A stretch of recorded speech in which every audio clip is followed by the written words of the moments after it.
Imagine for a second that you have this, this $1 million idea. Okay. Maybe it's a game, maybe it's some kind of crazy data tool that predicts the stock market. You see it perfectly. The vision is there. Totally. But then reality hits. The execution gap. Exactly. You realize to actually build this thing, you need a whole team. A CEO, a CTO, a designer, a bunch of programmers to write the code. It's expensive, it's messy, and honestly, hiring people takes forever. It's the classic bottleneck, right? Yeah. Human coordination is just, it's hard. And expensive. But what if you could fit that entire company inside your laptop? And I don't just mean one AI bot you have to constantly micromanage. No. I mean a literal digital staff. A CEO, a CTO, a programmer, even a reviewer, Yeah. who all talk to each other. They plan, they code, they argue, they fix it, and then they hand you the finished product. It sounds a little like science fiction, maybe. But that is exactly what we're diving into today. This is a huge shift in how AI works. We're talking about ChatDev, and specifically the news that dropped, just recently, January 7, 2026. ChatDev 2.0 is officially out. And they rebranded it.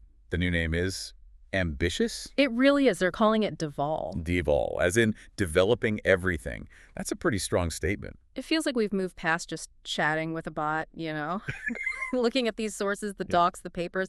We are now talking about managing a whole fleet of agents. That is the perfect way to put it. We're leaving the chatbot era and entering the era of multi-agent orchestration. And ChatDev 2.0 is pretty much the flagship for this movement. Okay, so let's unpack this, because when I saw zero code in the release notes, my ears really perked up. Right. I usually assume for any AI development tool, I need a computer science degree just to get it running. But the promise here is I can build anything without writing a single line of code myself. That is the promise. Yeah. But to get why 2.0 is such a leap and why DevAll isn't just marketing, we have to look back. We need to look at the legacy version, ChatDev 1.0. Ah, the original virtual software company. That was our whole tagline. Exactly. Version 1.0 was fascinating because it simulated this very rigid corporate structure. It was a waterfall methodology. Waterfall. That's Yeah. the old school way, right? You do step 1, then step 2, then step 3. No going back. Precisely. It's linear. In 1.0, you had these specific agents with job titles. Huh. A CEO agent, a CTO, a programmer, a reviewer, and they held these little digital seminars. So like a factory line. The conveyor belt moves, one robot does its job, then it goes to the next one. Yes. And for simple coding tasks, it worked. If you wanted a basic snake game, you got it. But it was so rigid. If the reviewer at the very end found a big conceptual mistake, it was almost impossible for the system to go all the way back to the CEO and say, hey, this whole idea is flawed. It's like trying to turn an oil tanker around in a bathtub. You got it. And that brings us to 2.0. This DevAll update, it blows that factory line wide open. The big thing is that it's now a zero-code multi-agent platform. Before, if you wanted to change how the agents work together, you had to dive into the Python code yourself. Which kind of defeats the purpose for most people, right? You had to be a coder to use the tool that was supposed to replace coding. Exactly. Now there's a visual workflow canvas. I was looking at the demos. It really does look like a strategy game. You just drag and drop agents, connect them with lines, and decide who talks to who. It democratizes the whole architecture. You get to be the manager. If you want the designer agent to talk to the CEO before the programmer starts, you just draw the line. So if 1.0 was a factory line, 2.0 is more like a customizable city builder. That's a fantastic analogy. And it's not just for software anymore. The DevAll name means they're aiming for everything. Yeah. Data viz, research, 3D modeling. But the real magic isn't just the interface, it's what's under the hood. They had to totally redesign the brain of the system to make it work. Okay, this is where it gets super interesting, because you mentioned 1.0 was a chain, a straight line. But the papers talk about something called MECnet. MECnet.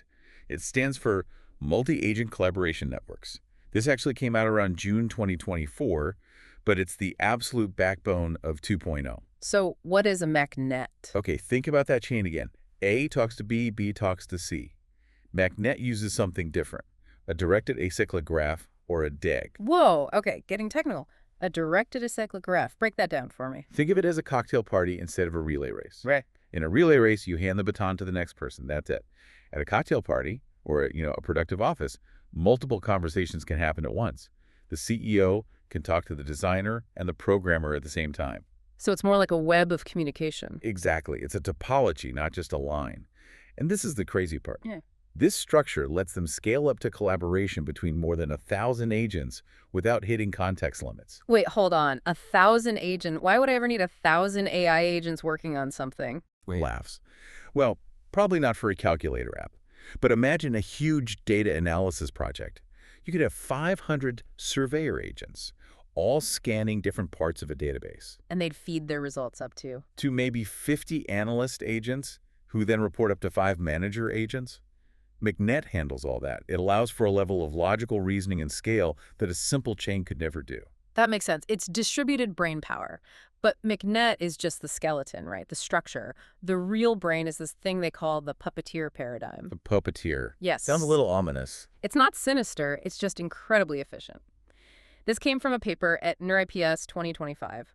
In the old model, the agents followed a fixed script. Step 1, step 2. The puppeteer is different. It's a central orchestrator, a brain that's optimized with reinforcement learning. So instead of following a checklist, this brain is making decisions on the fly. Correct. It dynamically activates agents. It decides which agent needs to work when. It's not following a preset path. It's building the most efficient reasoning path as it goes. So it's like a project manager who actually knows what they're doing. Exactly. Instead of everyone attend the 9 a.m. meeting, the puppeteer says, you two solve this bug right now and then report back. Yeah. It's targeted. It saves a ton of computational cost. Okay, there's one more acronym I saw that I thought was really cool. IER. Iterative Experience Refinement. Ah, yes. This gets at a core problem. Yeah. Why do AI agents keep making the same dumb mistakes over and over? This is my biggest pet peeve. If I tell an AI to fix something and then 5 minutes later ask it to do a similar task, it's like it has total amnesia. It starts from zero. Right, because LLMs are usually stateless. The context window closes, they forget everything. IER changes that inside the ChatDev world. It lets the agents accumulate what they call shortcut-oriented experiences. It's shortcuts. Think of it like a veteran employee versus a new hire. The new hire reads the manual for every single step. The veteran says, oh, I've seen this before. I could just skip ahead to the solution. IER lets the agents learn those workarounds. So they actually learn from experience. They adapt. They stop making the same repetitive mistakes. And the whole process gets faster and more efficient over time. It's like digital muscle memory. That's wild. Okay, so we've got a flexible web of agents with MechNet, a smart brain directing traffic with Puppeteer, and they learn with IER. No wonder they called it 2.0. It's a complete architectural overhaul. It really is an evolving organism, not just a static tool. So let's ground this a bit. All this tech is amazing, but what does it actually do? What are the features that make this useful for someone like me? Well, for the actual developers out there, the biggest one is probably Git mode. Finally, so the programmer agent can actually use version control. Yes. In the past, AI-generated code was often just this messy block of text you'd copy and paste. Now the agent can actually use Git to manage changes. It makes commits, it can roll back to previous versions. It's integrating into a real professional workflow. And for the creative side, they've added art mode. Right. This activates a designer agent. So if you're building software, you don't just get the code. The designer agent will generate the GUI images, the icons, all the visual assets. So if I ask it to build a game, it doesn't just give me the logic, it actually makes the little sprites and stuff. Exactly. So you don't end up with a text-based adventure when you wanted a platformer. My favorite feature, though, has to be the human-agent interaction mode, because, let's be honest, sometimes the AI just goes off the rails. The human in the loop. Yeah. In this mode, I get to be the reviewer. I'm not just watching logs scroll by. I can pause it and say, hey, programmer, that button is ugly, change the color, or that logic is completely flawed, and it has to fix it. It puts the user in the driver's seat. You're the boss.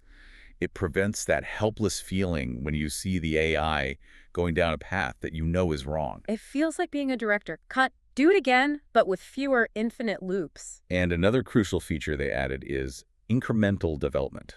Oh, this is huge. It is. A lot of these systems before wanted to build everything from scratch every time. Incremental development lets the agents work on existing code. You can point them to a project and say, add this feature instead of build me a whole new app. Which is how real development works. Nobody rewrites an entire operating system to change the wallpaper. Exactly. It respects legacy code. Okay, so we've got the tech, the features. Let's talk about use cases. DevAll implies, well, everything. What can you actually build? The examples in the docs are really diverse.